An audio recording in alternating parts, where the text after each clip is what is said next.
Can I get y'all to come to the front? Can everybody come closer to the front? We can look like people in here, just a little bit. Or stay right there. Let me move these chairs. Stay there. These chairs. Get ready to set up. We are live. We are live. We're live. Hello, everybody in YouTube world. We are live. We are live. We will be discussing investments, strategies, why is this important?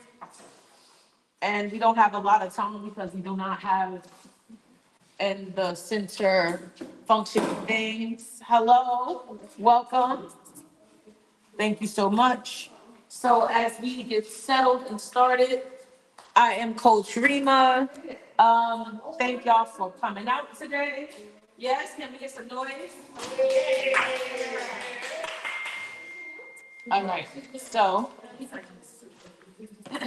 with that being said, what I'm going to say.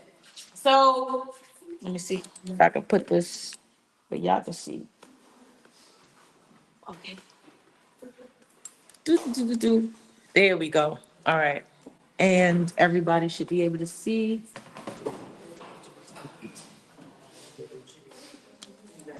Did you just turn on your own? I see what happened there. Okay. So we setting up. That's what we doing. We setting up. That's how it works. We setting up right now.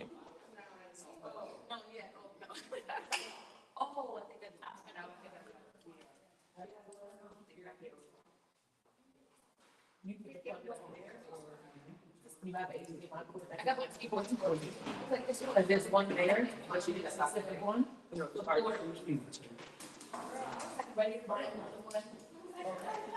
Because there's no one to attach to the TV. Is it? Yeah.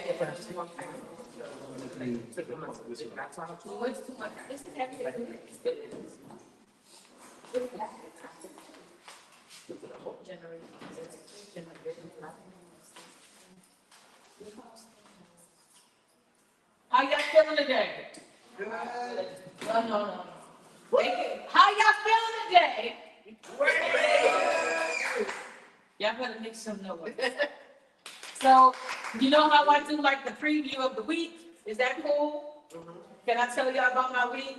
Yes. Yes? Okay. So today we're gonna be really quick. I'm not gonna lie, we can't stay long in the center today. So we're out of here about 8:30. Yeah. So I want to talk a little bit about my week and how things has been going. Is that cool? Yes? Cool. Yeah. All right. So this week did something very daring, right? Something very amazing to me. I think it is. Anyway, Val, you with me, darling? Yes. Yes. Let's put that away. Yes.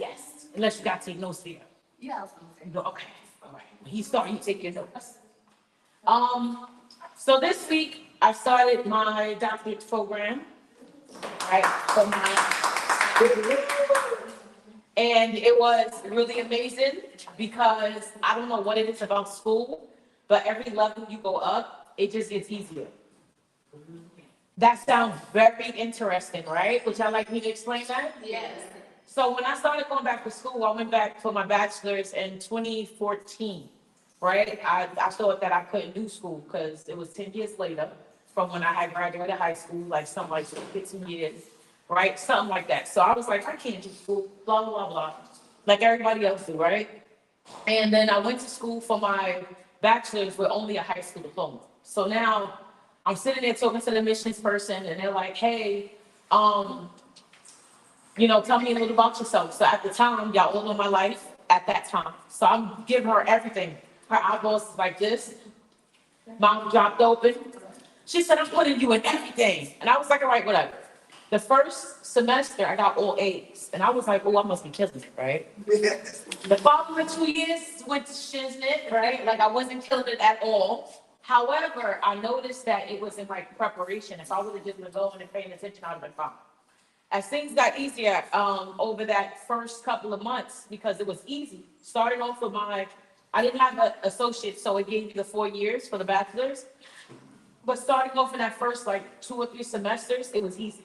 Everything else got harder when life came into play and I was distracted by many other things, my son and sick and all kinds of stuff. However, when I went to my master's, I even said, God, this gotta be easy, because if it's hard, I'm not staying. How many people feel like that?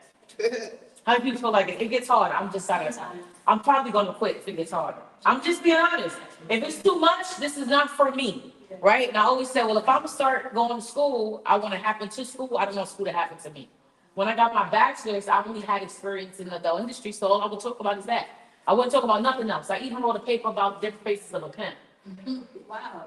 A psychological paper. So my first psych paper was about that. I asked my teacher, I said, is that right if I was to talk about that? And she said, there's a book right now by Ice-T inside of our college that has that. So yeah, it's fine. Talk about it. What we think is that our life is so storied, we can't talk about our experiences in an academia way, but you can't. Everything is used. Nothing is wasted, right? So then I go get my master's. So when I do my master's at this point, how did I go on paper? I got a B. She needed more information because I didn't know how to cite. I didn't know how to cite stuff yet. I wasn't like doing the format that you need to do when you got information. It was still very new, but it was exciting, right? What I'm saying is, like, if y'all taking leaps to learn new things, y'all can learn some stuff today. Do it with a fresh mind and bring what you have in front of you, right? And do it open and willing and ready. For me, the master's was a little more easier too, because my teacher, she gave us the layout. Like, she literally gave us a template that all we had to do was take it out and put it in. And when we did that, I was able to catch on a little fast. So getting the information was easy because I focused on you guys, right? I went around to I had 5 people, 4 different nights of developments, right? Ms. Tanya was actually one of the folks that I interviewed for my CA, my constructive action, for my master's in public administration. So my bachelor's is in psychology, right? And then a minor in business, because you know that, right?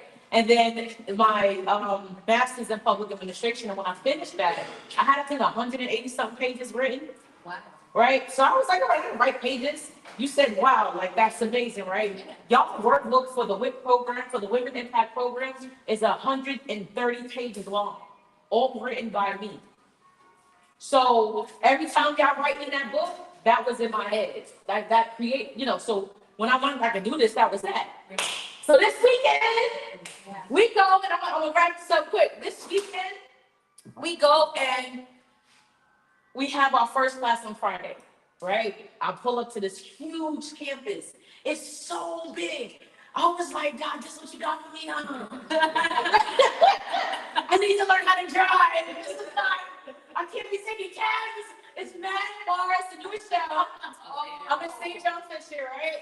And I pull into the class. I get in the classroom a few minutes late. I sit down. I'm sitting like, it's in the U, so I'm sitting like right here. My old teacher for my master's program, the one that wrote my paper, wrote my letter of reference for me to go, she was being the special speaker for the night. So she's like, y'all don't even know what y'all got. You got me. I'm like, for me? You got APs in the building, assistant principals. You got people that do kindergarten, K to 12.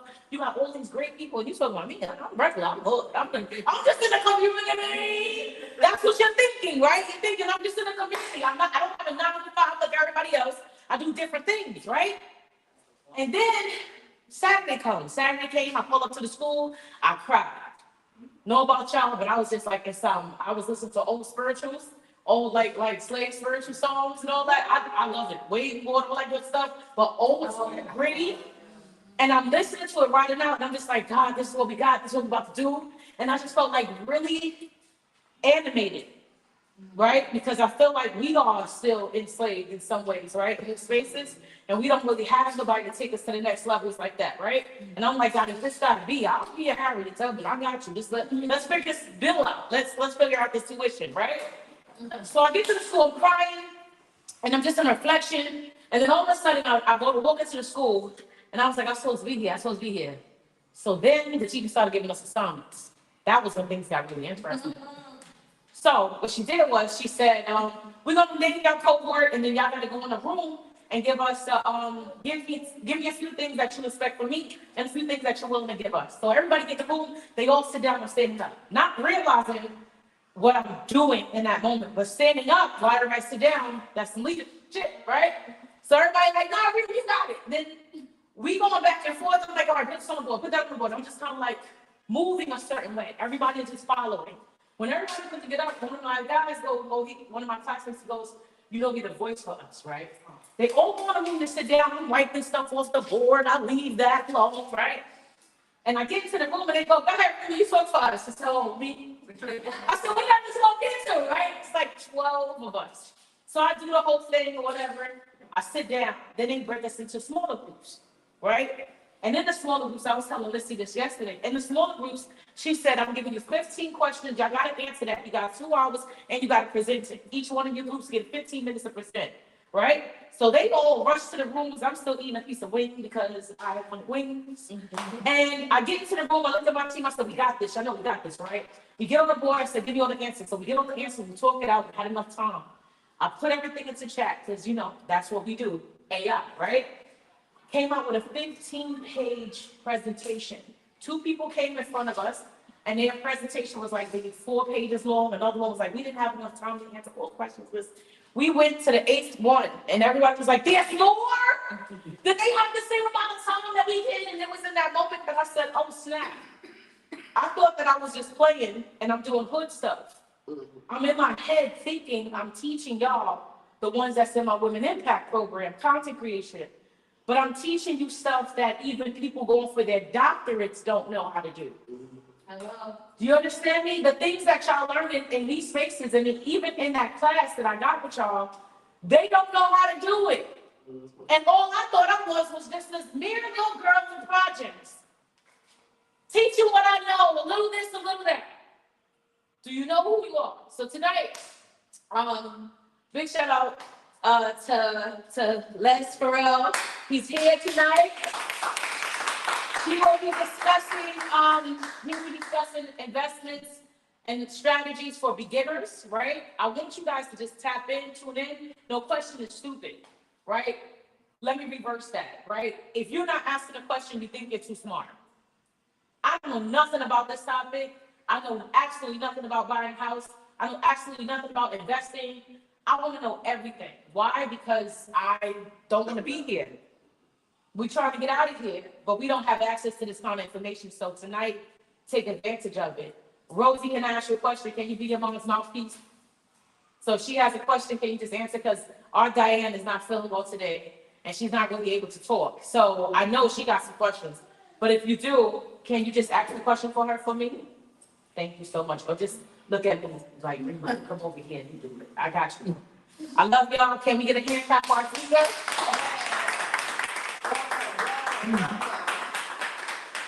And YouTube is here too. They there somewhere. Okay, all right. And you got a little clicker? You need a clicker? No, so, mine isn't working.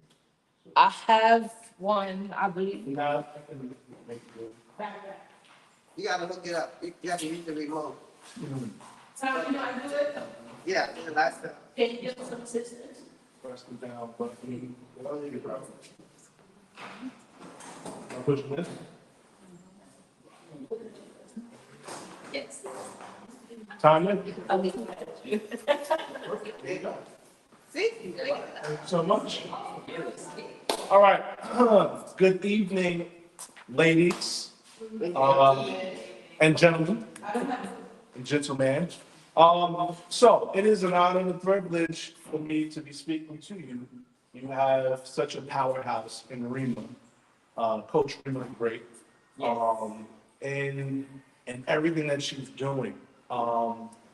Such courage and just so dynamic in all ways. And so for her to have the vision to bring this information to you ladies and gentlemen, it's beautiful, it's amazing, right?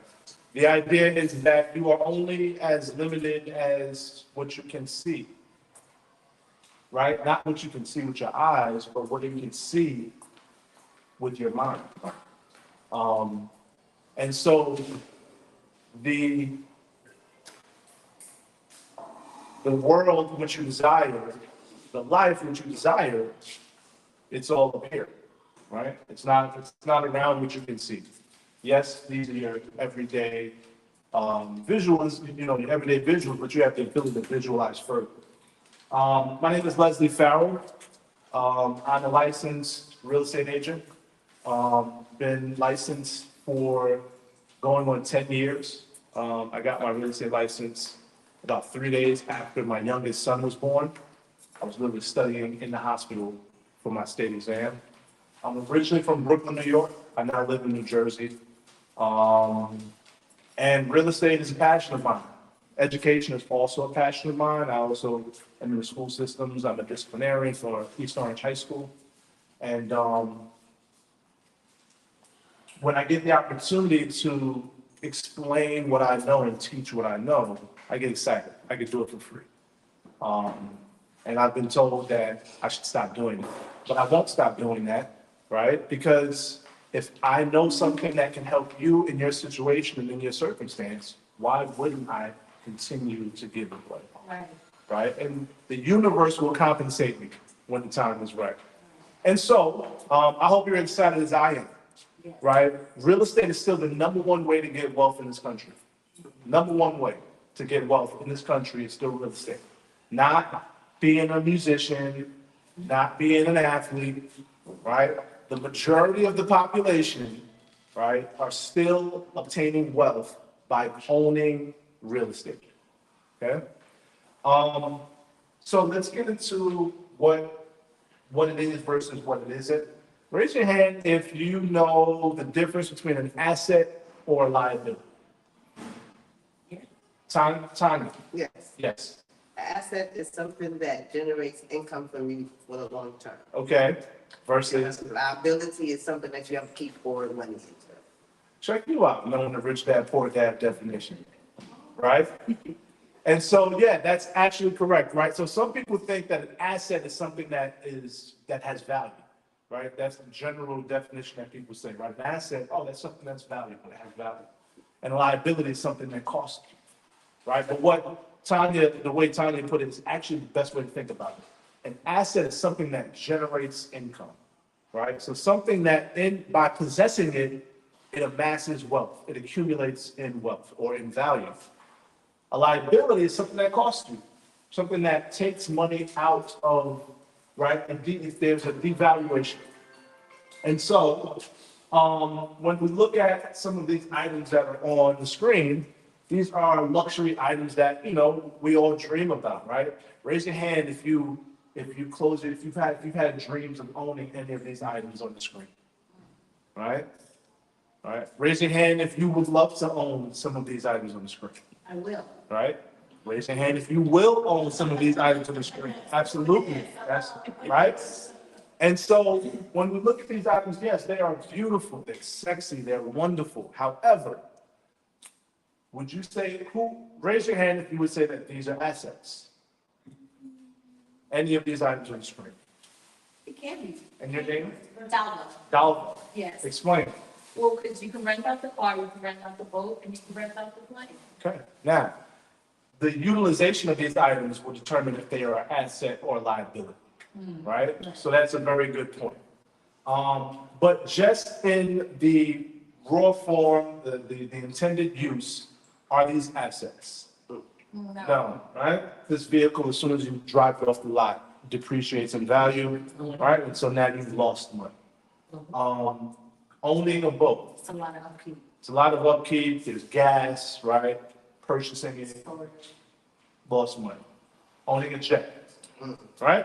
Yeah. Same thing. You gotta pay for the storage, right? The hangar that it's gonna be in, to fuel these things, to fly is ridiculous, especially with gas prices now. All right? You didn't mention maintenance, Plus maintenance, insurance. plus insurance. Right? Exactly. Right? So these are all of the things, right? And now what I love about Tanya, your brain, like I already tell, right? What's great about the way that you think is that you have the mind of a millionaire. You have the mind of a wealthy person because you see life in 3D. The ability for you to think about all of the realities of these things. Most people look at it and they just see the fantasy, but you're like, but then there's these other realistic aspects. The reality is great.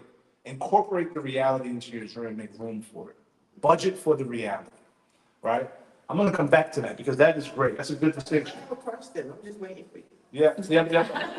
So this field is a couple of slides, right? I know we're on a time crunch. I'm gonna try to get through this in about 20 minutes, and then I'm gonna open the floor for conversation.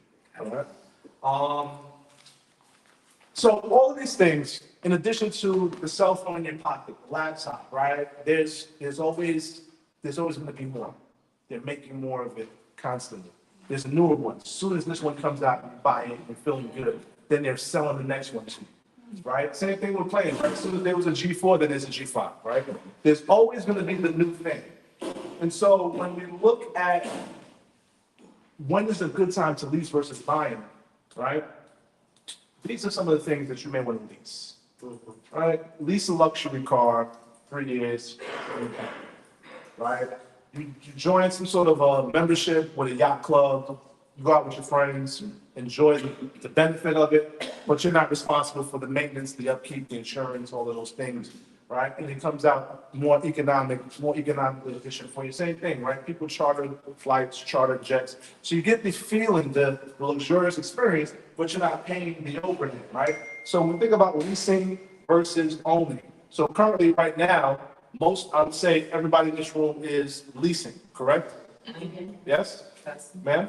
Sir? Right? Everybody's leasing. So real estate is the idea, right? So for me, what I say is lease a car, lease a jet, lease a home. In certain instances, lease a spouse, right? Because nobody belongs to anybody, right? Own a home, own art, own a business, right? You want to own a business, right? Own your home. These are things that, and owning them, own stocks, right? They appreciate in value. They grow as you own them, as you hold on to them, they make you money. These are what we call assets. And real estate is finite, right? Yeah, can I just ask you one question Yes, ma'am. about that? So, I read the Rockefeller rules, and they say never have anything in your name. We can get to that. There's levels to that, right? Ultimately, that is where you want to grow to. But starting out the gate, don't overcomplicate it. Right. You start where you are, and then eventually you can grow to that.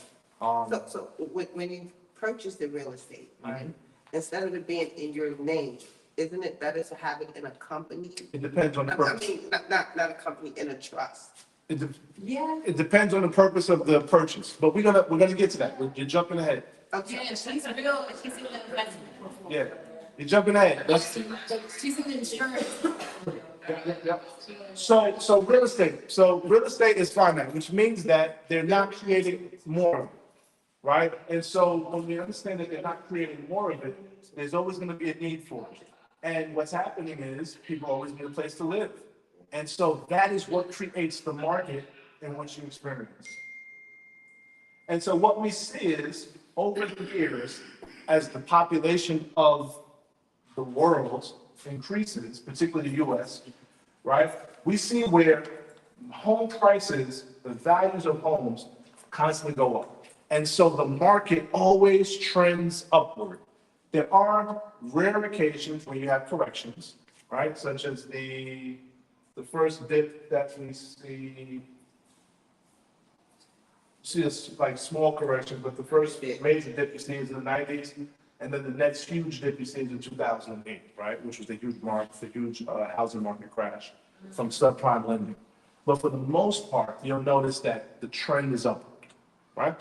So what that tells you is that if you're looking to invest your money, real estate is a safe investment because you're going to get your return back within a certain amount of time. Real estate is an absolute great tool to build wealth. When you look at these two examples on the board, right? Magic Johnson, famous athlete from the LA Lakers, made his wealth by playing basketball, increased his wealth by getting into real estate.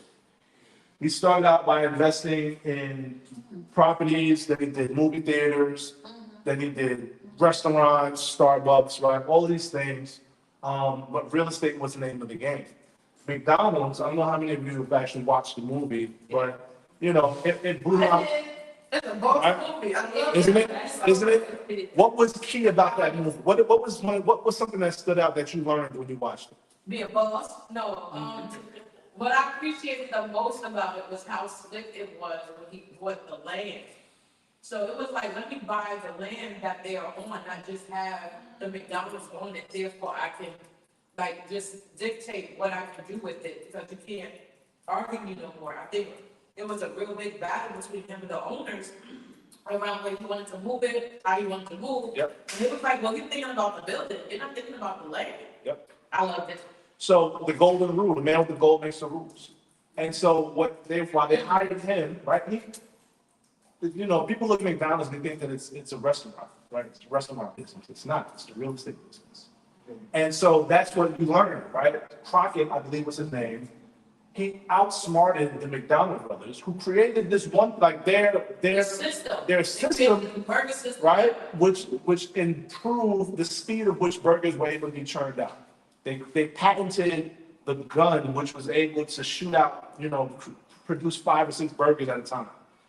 And it was a nuance. And they thought, oh man, we're amazing, we're great. And while he was selling their product, he was buying the land. Selling the product, buying the land. So when they tried to pull the rug from underneath him, he was like, actually, nah, you can pull the rug, but I own the floor. And then sent them backpacking to the original McDonald's, to the one McDonald's, and that went out of business, right? And then he continued with the name. And so that was like mind blowing to understand how serious real estate is. When we look at the American dream, it's still alive, right? Many of us over the years, 88% of the households still believe owning a home is a good decision. 87% still continue to believe that it's part of the American dream, right? 83% of renters would like to own a home. 94% of renters who are 34 years or older would also still love to own, right? 36% of people are looking to purchase a property as a place to raise their family. 26% owning a place of one's own is just important for them as a way of living. And 14% creating a nest egg for retirement for those that are, looking down the line or just planning ahead. The benefits of owning a home are the equity that it produces. So when you purchase a home and you own that property, it increases in what we call equity. Equity is the value of that home compared to the market, right? So for example, if I purchase a home for $100,000 and I own that property for 5 years, within that 5 years, I get an appraisal done. And the appraised value, which tells me the market value of that home is now $250,000. In 5 years, how much equity did I earn? 100,000. 150. Right? I bought it for 100,000. In 5 years, it went up to 150,000. It went up to 250,000. And so you subtract the 1 from the 250. So $150,000 just by living in this place that I was going to live in anyway and owning it, right? What about renovations? What about the renovations that you do to it, like new toilet? You can write those off too. Yeah. Like Yeah. if you do a landscape outside, like change the Yeah. driveway and stuff All like of that. those are improvements. We call those improvements that add to the value of the home. Absolutely. Okay, so over the 5 years, let's say you added a deck, or you added 2 more rooms, Yep. or if you dug it up and made a basement, Yep. wasn't there originally. Yeah. Those are all ways that you can improve, right? Okay, But, next, but what if you own the land that the property is on? well, when you purchase a property, that's it. So we'll discuss that. When you purchase property, when you purchase real estate, you own the land beneath it and the air above. All right. So equity is one of the benefits. Tax deductions, right? So those improvements that you were talking about. So when you certain renovations, right? If you run a business, so for example, how many of you in here are business owners? How many have your own business, right? So there's a rule, there's a law which you can allocate a portion of your home as an office, as your home office, and then you get to write that off, right? And so there's things like that. You can write off your interest on your mortgage. You can write that off. There's so many ways in which owning a home begin to put money back into your pocket. Obviously stability, right? Nobody's telling you where to go, nobody's telling you what to do. They can't turn around and say, oh, we're raising, your mortgage 15%, right? That's not how it works. The same way a landlord can come and be like, oh, your rent's going up, right? That's not how it works. And obviously the benefit of owning a home is happiness because you have the security, you have the peace of mind, and making money always makes me happy, right? So we're gonna move in quickly. So I want to talk about types of purchases. So before I get into that, are there any questions in the room? How's everybody feeling so far? The pace is good? Yeah. Do I need to go faster, go slower? No, I feel like fine. It's good. All right. So I'm going to get into the various types of purchases. I actually kind of also, before we get into that, I want to just plug something in. It's in there, but I want to plug it in now. In order to purchase a property, in order to purchase a home, there are three things that lenders are looking for. We call them the 3 C's: credit, capacity, collateral. Okay. Credit, capacity, collateral. All right, we're going to start with the obvious, credit. Most lenders, there are two types of loans, FHA and FHA and conventional. All right. So most first-time home buyers apply through what we call FHA. FHA doesn't stand for first-time home buyer, even though the initials seem similar. It's just I forget really what it is. Yeah, something like that. It's backed by the government. It's a loan that's backed by the government. They made it so that the requirements are a little lower. You need at least a 620 credit score. Okay, at least a 620 credit score. So that's the credit part.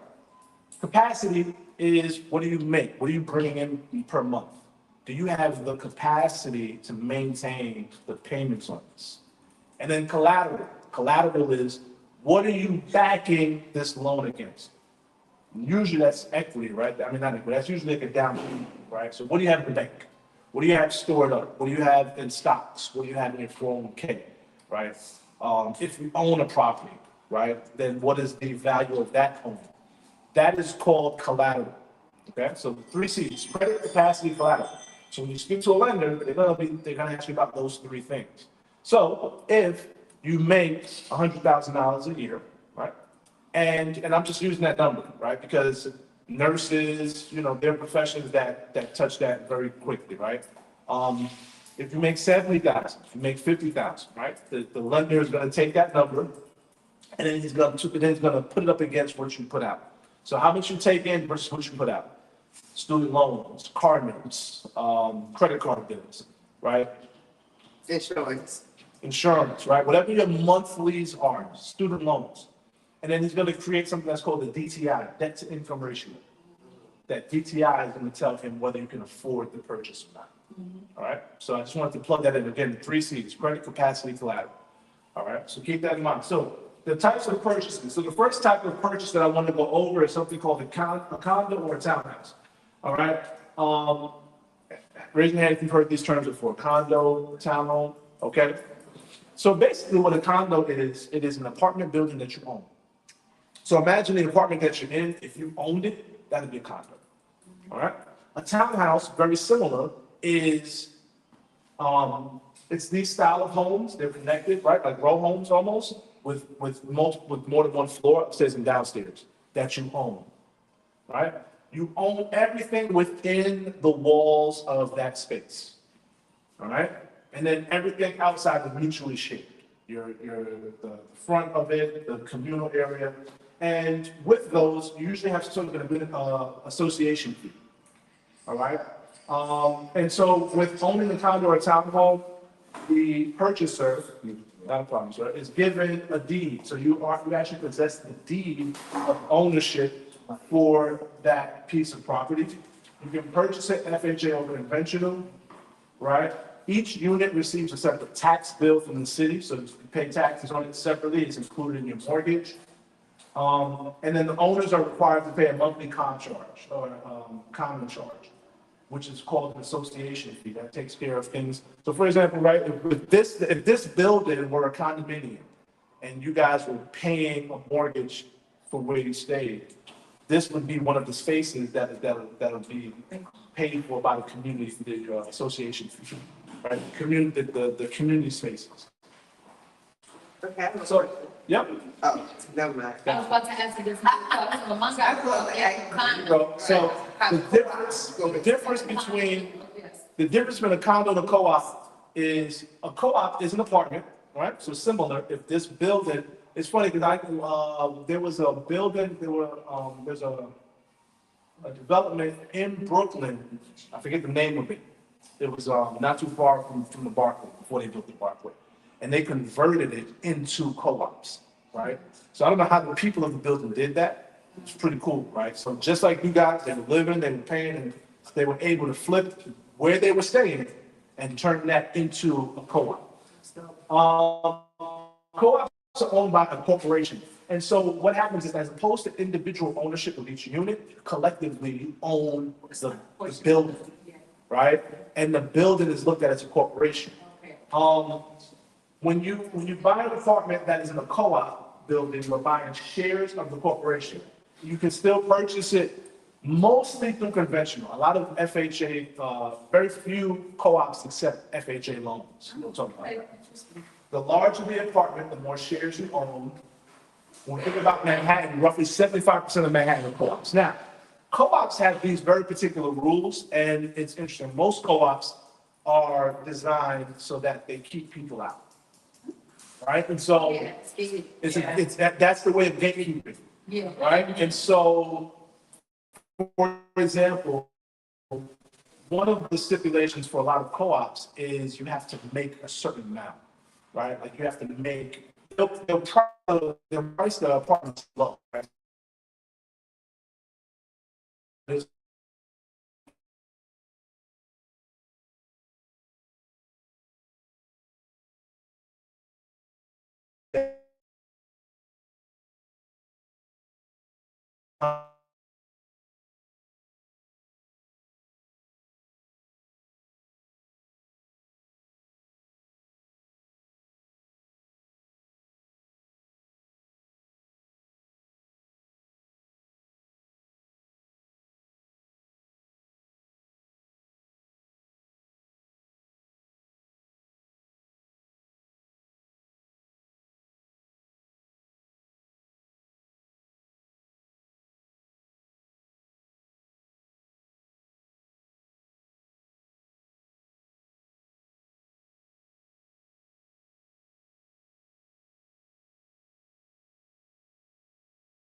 Split level, bi-level, two doors, right? You go into different styles of homes.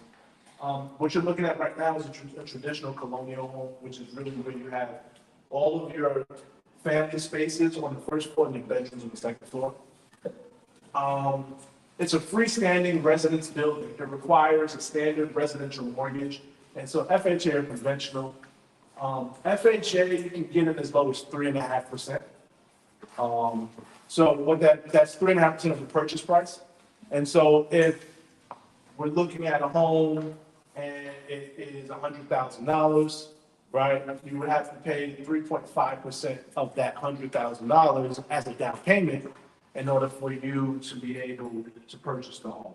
Conventional typically starts at 5%. However, if you have immaculate credit, I have seen situations where conventional can also be as low as 3.5%. The difference between the two loans is conventional tends to be a cheaper loan over the span of the life of the loan, because you do not have to pay what's called a PMI, which is basically mortgage insurance, that you pay. You still have PMI, there's still mortgage insurance for conventional, but it's not, it goes away and it's not as high, I believe. And so over the span of the life of the loan, it ends up being a cheaper loan than the 3.5%. So once we go from a single family home to a multifamily home, a multifamily is when we have 2 to 4 units. All right, so a duplex, right? So we have 2 floors, 2 apartments legally, right? Not a single family that somebody's uncle added some walls or some doors, and now that's an apartment, right? So there's a standard in which we can determine if a property is legally a multifamily, and typically that is the meters, right? When you look at the meters, so if it's a 2-family home, you should see 3 meters. If it's a 3-family home, you should see 4 meters. A meter. So the meters are where so you have 2 meters, your electric and your water meter. The electric meter is what allows the electric company to determine how much usage, how much wattage you're using, or the building is using. And then the water meter is the same thing. And so in a multifamily home, the house is supposed to be split so that each unit is responsible for their own usage. Correct. So if you don't see, there should be a meter for each unit and a common meter, particularly for electric. There's always, so if it's a 2-family home, you should see 3 electrical meters. 1 for each unit 1, unit 2, and 1 for the common space, right? Because when you walk in the vestibule, there's lights. When you go up the stairs, those are lights. Outside, those are lights. That's all common use, and that is the landlord pays that for that 3rd meter. 2 to 4 units, right? So once we get past 4 units, it changes, it becomes commercial. And really that is important when we talk about lending. So now, ladies, when we talk about purchases for yourselves, right? And you're thinking to yourself, this is something I've been thinking about for a long time. Now is the time.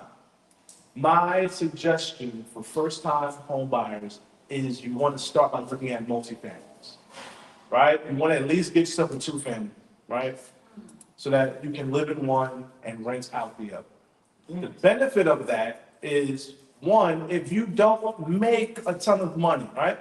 Let's say, you're right there. 70% of that second unit can be allocated toward your rent, towards your monthly, right? Your personal rent? Correct. Your personal income. So if you're moving into a 2-family, right? Let's say you're moving to Jersey, which is what a lot of New Yorkers do, right? You say I'm going to Jersey, right? Jersey City, and you find yourself a 2-family, and you're living in one, right? You're living in one unit. You live in unit 1, and you're gonna rent out unit 2, and the going rate right now for a 2-bedroom is at least $2,800, right? $2,800. 70% of that monthly can be allocated towards your personal income that will go toward qualifying you for the purchase. 70%. All right. So that's one of the benefits of purchasing a multifamily.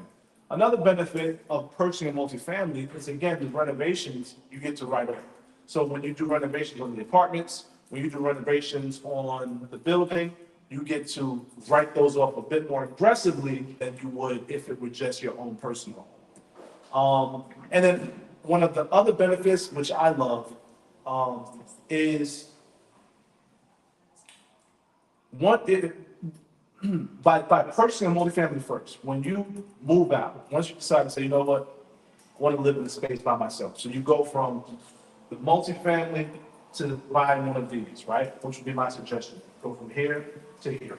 When you do that, the apartment that you lived in, you rent that out also, right? So if it's done properly, the unit that is being rented should pay most of your mortgage, right? It should, the first one.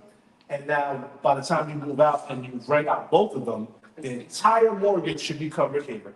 And a good portion of this mortgage will be covered also, right? And so now people wonder how you're living here, and they don't understand that you got one or two of these. That's the way that you start. Okay. Okay? Yes. Got it. Now, moving forward, we have something called, this is a commercial unit, right? Multifamily with more than 4 units, right? And again, separate utility meters. This is considered commercial. So now at this point, the lending requirements, the reason why that is important is because the lending requirements are different for commercial. You have a question? My one support. That's fine. So back to the other picture, what are the requirements to meet in order to get an approval from a multi? So all of the requirements for this one, this one, this one, this one are all the same. No, They're all the same. The 3 C's, credit capacity, collateral, 620 credit score. The DTI has to, the bank, the lending will do that. They'll run that number, 3.5% down. So what you need is, you need to have access to 3.5% down of the purchase price, and then another 2 to 2.5% for closing costs, right? So I would say anywhere from like 5 to 6% of the purchase price, you should have access to be able to pay out of pocket of the purchase. And then, yeah, those are the things, right? It changes when we get here. And it changes because the only type of loan you can qualify for at this point is commercial, and it's going to be 20% down. And so now obviously coming out of pocket from 20% as opposed to 3.5% is a big jump, right? And so if you want to buy a building, usually this is what you're looking at. Same thing, right? So we call this one is just it's a multifamily unit. This one is mixed use. A mixed use unit is multifamily up top, right? You have living spaces up top, you have apartments, and then you have storefronts down below. That's what we call a mixed use. Right? So if you plan on some people that want to open up a store, right? Live up top, that's really where that comes in. Or you may not live in here, you just have different types of tenants. And the tenants for down there is, it's going to be a different type of leasing situation. Commercial leases are a little bit different as well. Any questions on that? Yes. I have a question of the mixed use, right? So say you have somebody that has a business and you're leasing that business to them, right? That space for them. And leasing And space. they also need somewhere to live, Yeah. right? Would that be a different lease for the Absolutely. apartment and, okay? It could be. I mean, Could it be yeah, like you could combined? a bundle. I mean, me personally, I wouldn't. Right? I would create 2 separate leases because these are 2 different business transactions. So I wouldn't want the money to work. Right? What if it's yourself? You understand what Well, I'm I'm not going to lease. I'm not going to have a lease for myself. I'm just going to be occupied. Right? But if it's somebody, if it's a family member, that's like, I'm 2 separate leases, separation of church and state. Right, so what I'm saying is like, okay, I buy this big use, right? And I got my business downstairs and I'm living in the upstairs. How does that work? If it's yours, you can, the same way you would watch TV in your living room and eat in your kitchen. Okay, just, So to just clear that up, right? Yep. You showed us the multifamily house and how, a piece of this and that, right? I know I'm saying it all wrong, but the multifamily house piece, right? Would that same rules apply to the, multi-unit No. space? So the rules change, the rules, so again, so from here, So 1, 2, 3, 4. I'll go back to what I mean, right? I live in the mixed unit space, Yes. right? Mixed, not multi-unit, mixed unit. Currently, this building is this. I know that. Yes, you're I- hypothetically. Hypothetically, Gotcha. I live in the mixed-use space Yes. at the top, and my storefront is at the bottom. Yes, But it's also my building. That's the question, correct? It's also my building. yes. How do I charge myself or get a lease for myself? What does that look like? Okay, so you could. Now, the only reason why That's the you, question. the only reason why you would do that is the only reason why you would do that is for tax purposes, right? So that way, for your business, you would show that your business has a lease. I don't know if you can lease yourself. Got it. That's where, so now, once you get to this point, this would not be in your name, right? This would be this purchase would be under an LLC at least, Right. which you can then move to a trust, right? So I mean, so for tax purposes, yes, you would create a lease showing that, mixed fruits and vegetables LLC is leasing from 292 Broad Street, Right. Got it. Got right? it. That's what you would do. Yeah, and that's different from when you have a home and you have a office or you run your business out of your home. That's totally. That's way different. Usually, when you're doing that here or here, that is usually when you're filing taxes as a sole proprietor or, so it's either an S corp or a C corp. Right. Where you're filing your personal taxes with the business taxes. And you're using your living space as part of your office, right? When you file your schedule C. Yeah, schedule C, definitely. Yeah.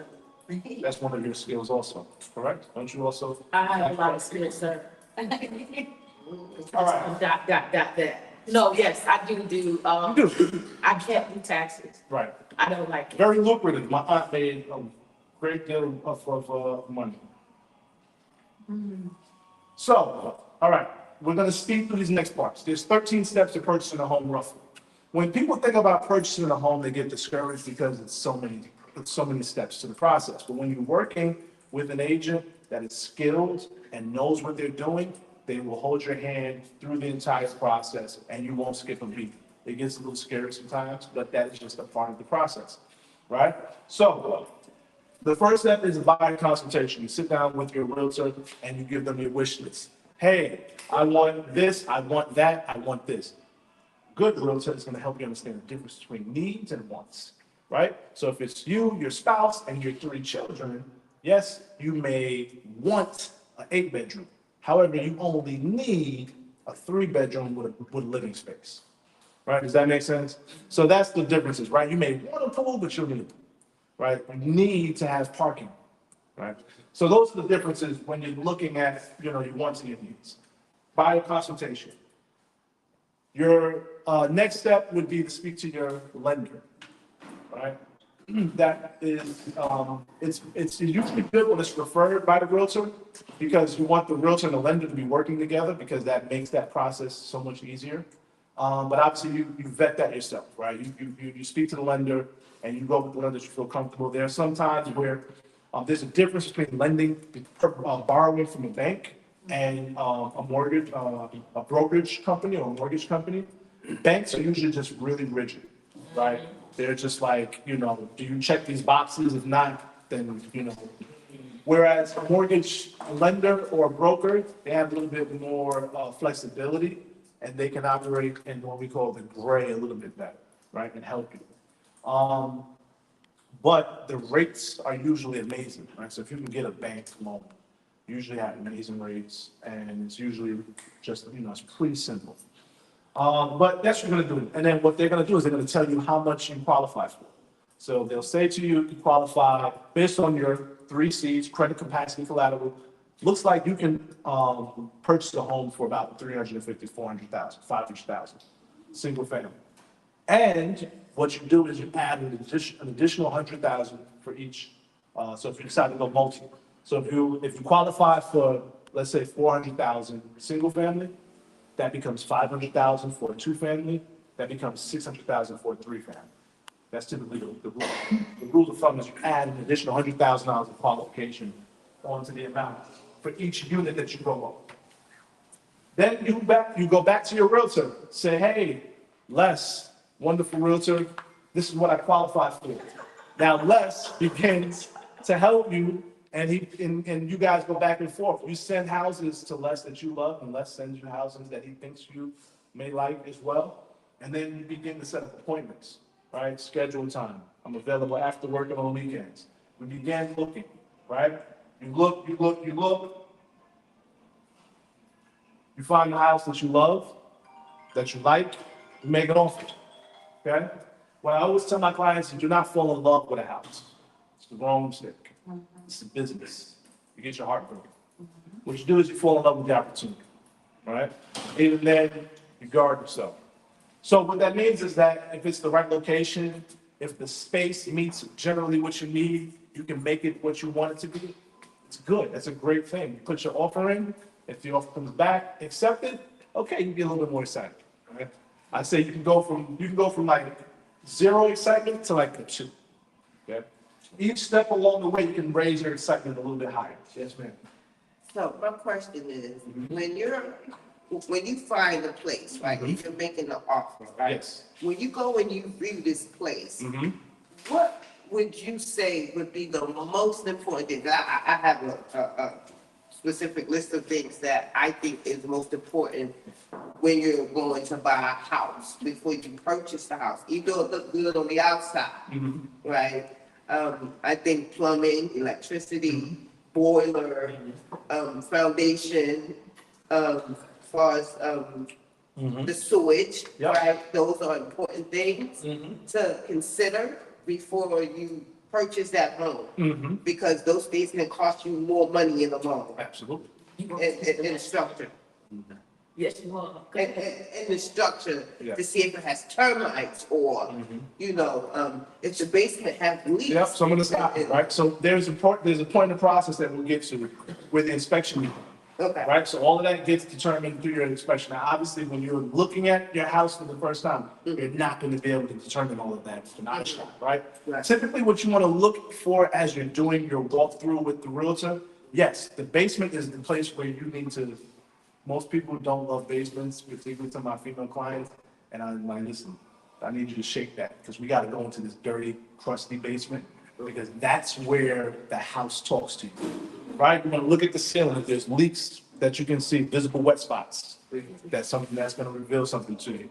If there's an oil tank, that's an issue, because most banks don't wanna lend if there's an oil tank. Right, because now if it's an oil tank, is it an active oil tank? If it's not active, if it needs, was it leaking at some point? Is there soil contamination? Right, you wanna look at the wood, does the wood look like it's been chipped away? Does it have white, like little white spots, the termites, right? Because that's one of the parts of the inspection. So again, you're gonna look at certain things, right? And then you're gonna eyeball those things. Not everything is a no, right? Everything that you come across, you just write it down, and it becomes a point of negotiation down the line, right?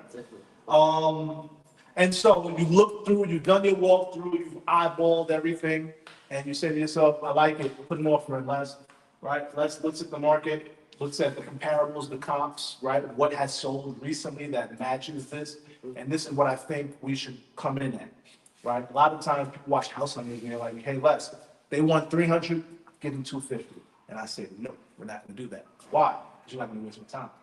That's a waste of the time offer, right? The market doesn't dictate that.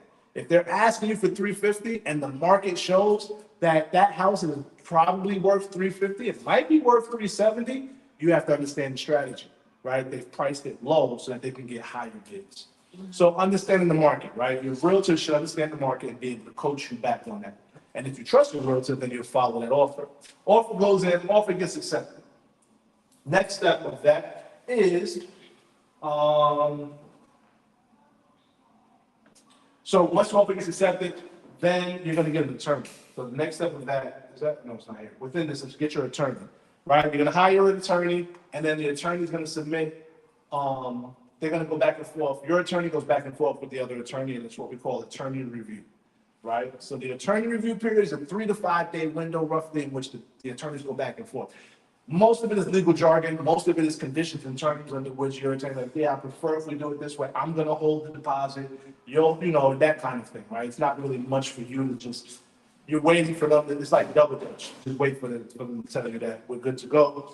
And then everything is signed off. Once both parties sign off, you are now what's called under contract, UC. Once you're under contract, you cannot back out of this deal unless it's an environmental issue, right? Unless it's right, something major, right? Where you can't work it out and the seller is not willing to compromise on, then you can walk away. Or if you fail to perform, if you are unable to secure your mortgage, those are the reasons why you can back out at that point. Then you do your home inspection. Right? This is, yes, you do. You do. Right, that's why I'm going to that. Yeah. Because that's what. Structure is important. Yeah, so here, so again, right, remember I said the reasons why you can back out. So if you, during this moment, you find out that the foundation is faulty, then your attorney says, hey, we're canceling this contract because half the house is leaning over.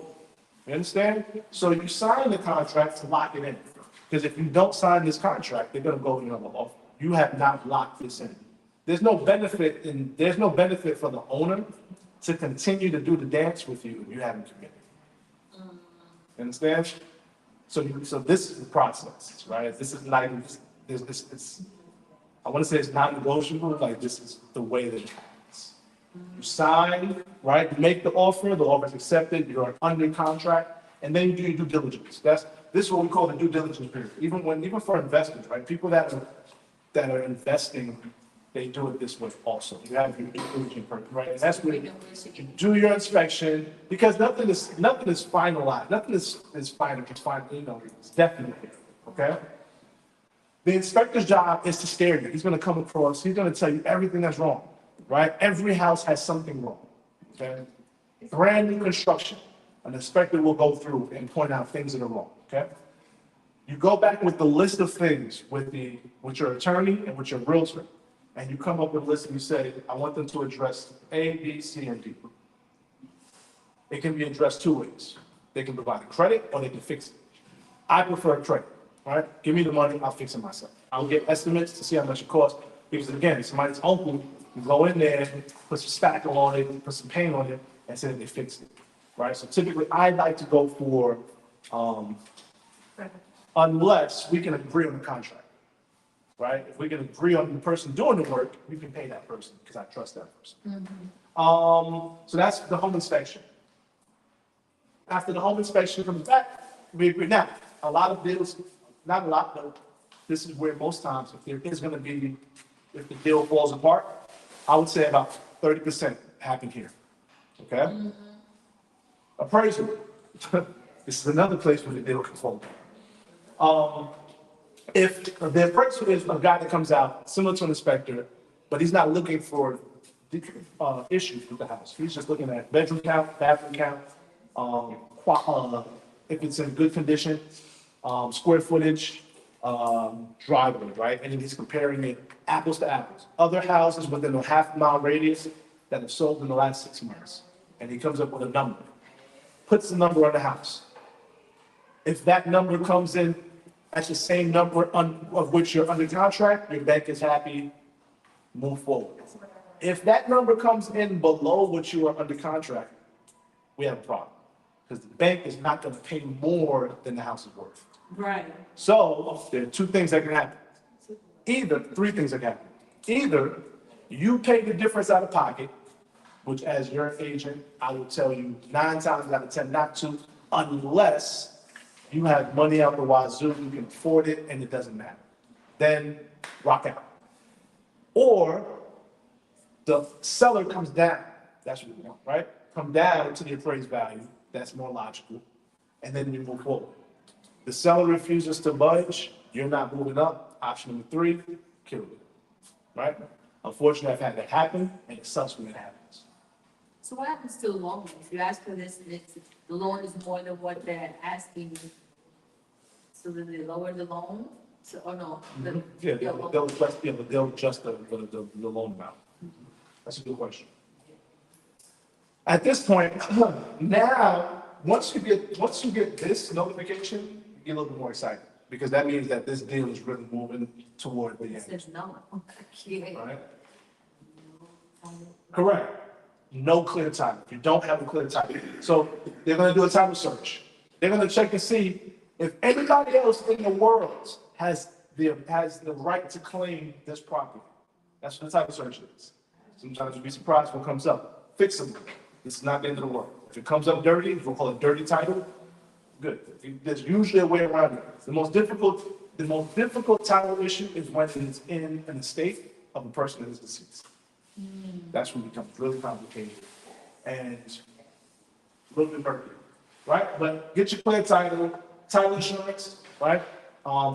Usually you have the company, that's handled by your attorney. And then then you also have to get actual insurance on the property. Once your attorney says, hey, get your quotes, I need a declaration page of insurance. Again, you can get a little bit more excited because we're moving close. We're almost there.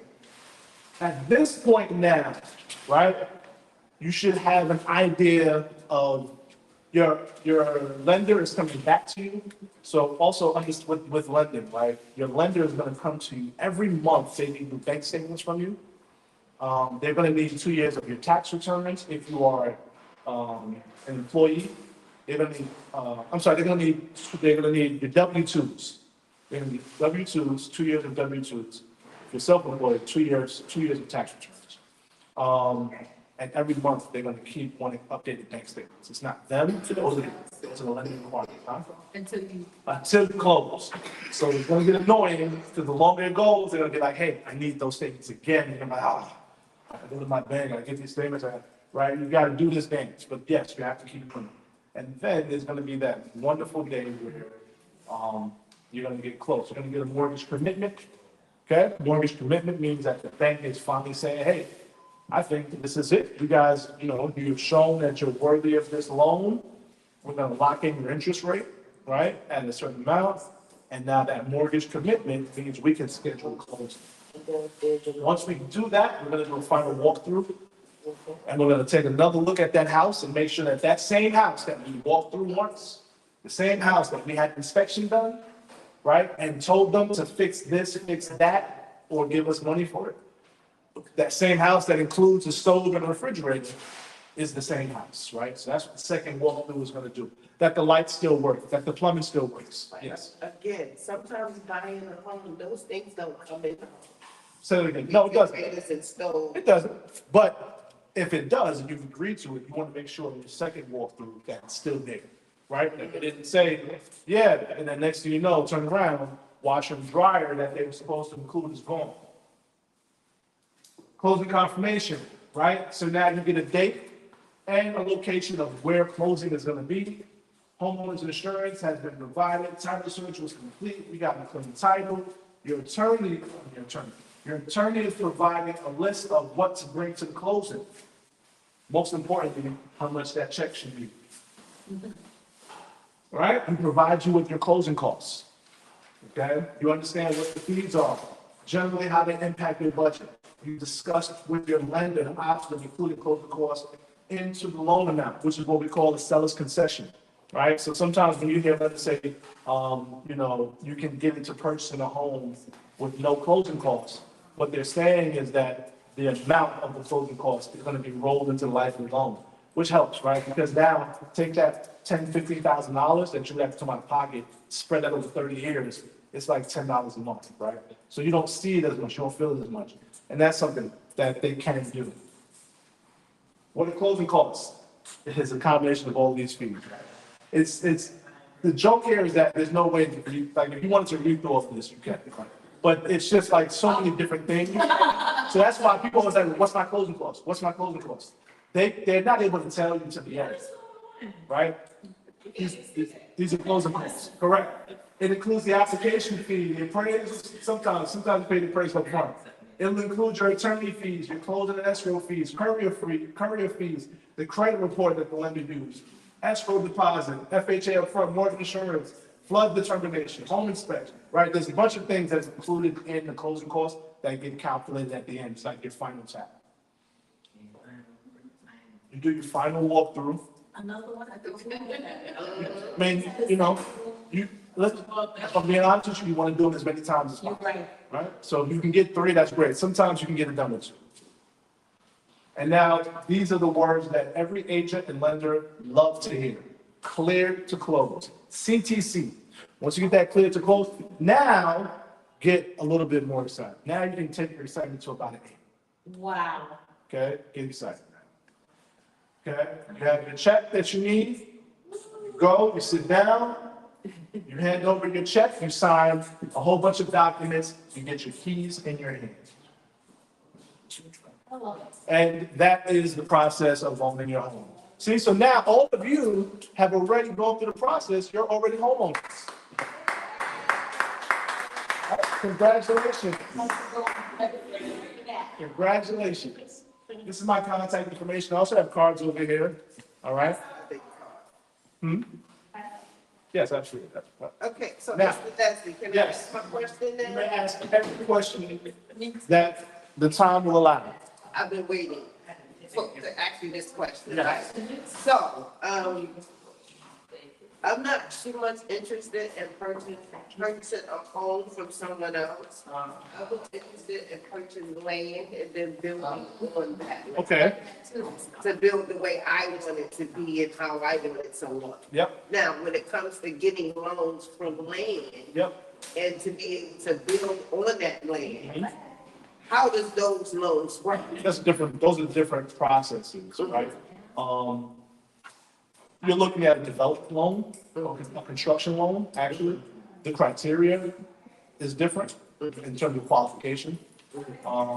It functions a lot more similar to conventional, in which the deposit, your upfront money is more, right? You need to pay more money upfront. And there are a lot more steps, right? You have to do, is the land excavated or not, right? Are the trees on this not? Then you have to do soil tests. You have to go through zoning to get approved for, how many floors, how many levels up you want to go. What is the footprint, right? How far can you go to the perimeter of the home, how far can the home be to the perimeter of the line of the land?